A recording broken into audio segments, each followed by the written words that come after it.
यहाँ पे क्या करना है, प्रेजेंट कॉन्टिन्यूस टेंस बनना है। क्या बनना है, प्रेजेंट कॉन्टिन्यूस टेंस।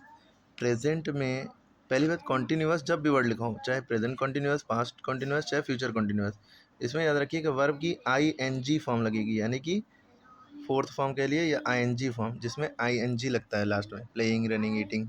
ठीक। दूसरी चीज़, प्रेजेंट कॉन्टिन्यूस है तो ये 3 चीज़ें लगेंगी। इज, एम, आर में से एक चीज़ लगेगी, बस इन्हीं 3। वॉज वर्ब पे ना जाइएगा। जब तक प्रेजेंट कॉन्टिन्यूस है, जब तक प्रेजेंट कॉन्टिन्यूस है तो इज, एम, आर में से एक चीज़ लगती है। पास्ट कॉन्टिन्यूस होता है तो वॉज या वर लगता है। फ्यूचर कॉन्टिन्यूस होता है तो विल बी या शैल बी लगता है। ठीक है। अभी आप प्रेजेंट कॉन्टिन्यूस में तो इज, एम, आर के अलावा कोई भी हेल्पिंग वर्ब भूल जाइए, कोई हेल्पिंग वर्ब नहीं, बस यही 3 में से एक। उसमें भी सबसे आसान बात हम बताएं, एम जो होता है वो सिर्फ और सिर्फ आई के साथ लगता है, किसी और के साथ नहीं लगता है। आई के लिए एम बना है, एम के लिए आई बना है, कोई और एम के लिए बना ही नहीं है। ठीक, याद हो गया। इज सिंगुलर सब्जेक्ट के साथ लगेंगे।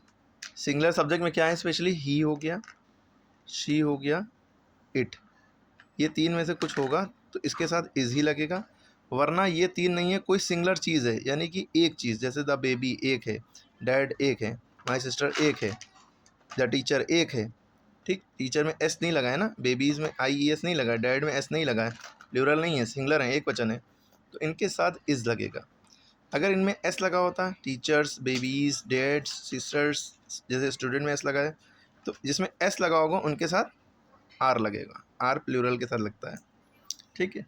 और वी, यू और दे, ये 3 इसके भी हैं जिनके साथ आर लगता है। ही, शी, इट के साथ इज, वी, यू, दे के साथ आर, और आई के साथ एम। इज माने है होता है, एम माने हैं होता है, एम माने हूँ भी होता है, जैसे आई एम टीचर, मैं एक टीचर हूँ। ठीक है। आर माने हैं या हो, 2 चीज़ें होती हैं। इज माने है, एम माने हूँ, आर माने हैं या हो। ठीक है। ओके, तो ये प्रेजेंट कंटिन्यूअस के हेल्पिंग वर्ब होते हैं। अब जैसे पहला हम बता दें, द टीचर इज़, क्योंकि टीचर है, सिंगुलर है तो इज़ लगा, और जो ब्रैकेट में वर्ब लिखा है टीच, ये वर्ब लिखेंगे हम। टीच लिखने के बाद इसमें क्या कर देंगे, ING लगा देंगे। क्यों, जब भी प्रेजेंट कंटिन्यूअस होता है तो ING लग जाती है, ये हो जाएगा टीचिंग। देखिए, द बेबी इज़ क्रॉलिंग। ठीक है, क्रॉल लिखा है मतलब ज़मीन पे, फ्लोर पर रेंगता है ना, रेंगता क्या मतलब, यूँ चलता है मैया मैया, तो उसे क्रॉलिंग कहते हैं। डैड सिंगुलर है तो dad is fixing. My sister singular है, एक ही है, तो इज़ प्रैक्टिसिंग। प्रैक्टिसिंग में प्रैक्टिस का ई हट जाएगा, इज़ लिखने के बाद practising, PRACTI, I think SING होना चाहिए ब्रैकेट में।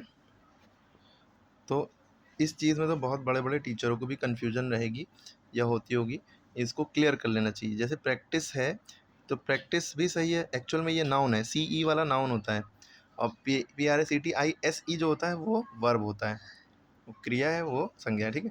तो यहाँ पे जो ये नाउन लिखा है इसको वर्ब फॉर्म में बनाना है, तो इंडिया में प्रैक्टिसिंग लिखते हैं, SCING लिखते हैं, और ब्रिटिश में यानी UK में SING लिखते हैं। प्रैक्टिसिंग सी हट जाता है, सी की जगह एस वाला आ जाता है, जो वर्ब जो था उसी में ING लगा दी। ठीक।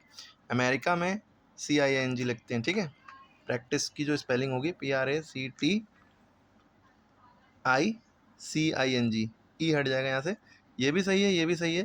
वैसे इंडिया में लोग ये यूज़ करने लगे हैं, एक्चुअल में इंडियंस को ये यूज़ करना चाहिए क्योंकि हम लोग ब्रिटिश एक्सेंट को फॉलो करते हैं। ठीक है, क्लियर है। ब्रिटिश को फॉलो करते हैं ज़्यादातर, इंग्लिश हमारी, अमेरिकन वाले यही फॉलो करते हैं। बहुत सी अदर कंट्रीज़ में ये यूज़ होता है, ये यूज़ होता है, अलग अलग यूज़ होता है। इंडिया में लेकिन ये यूज़ होने लगा है, हमें यूज़ ये करना चाहिए लेकिन, क्योंकि ये नाउन है, ये वर्ब है, वर्ब की ING फॉर्म होती है ना।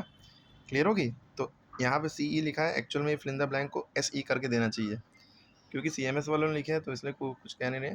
वैसे भी CMS वाले टीचर्स की बहुत सी गलतियाँ निकाल के दे देते हैं, बच्चे डर के मारे टीचर से कहते ही नहीं हैं। The students listen to the teacher attentively.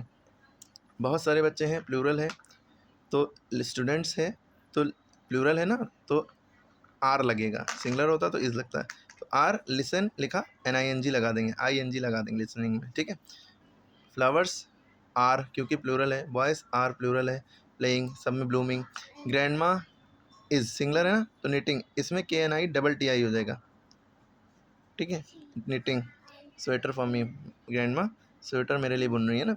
They are watching, दे के साथ आर लगता है और वॉच में आईएनजी लगा देंगे क्योंकि जब तक कॉन्टिन्यूस चल रहा है आईएनजी लगेगा। देखिए यू वी दे के साथ आर लगता है, ठीक है। Sorry snowman is melting in the warm sun, singular है, इज हो जाएगा, मेल्ट में आईएनजी लगा दें। क्लियर हो गई बात? तो इस तरह से कर लेंगे आप, फोकस यहीं पे रखना चाहिए था आपको।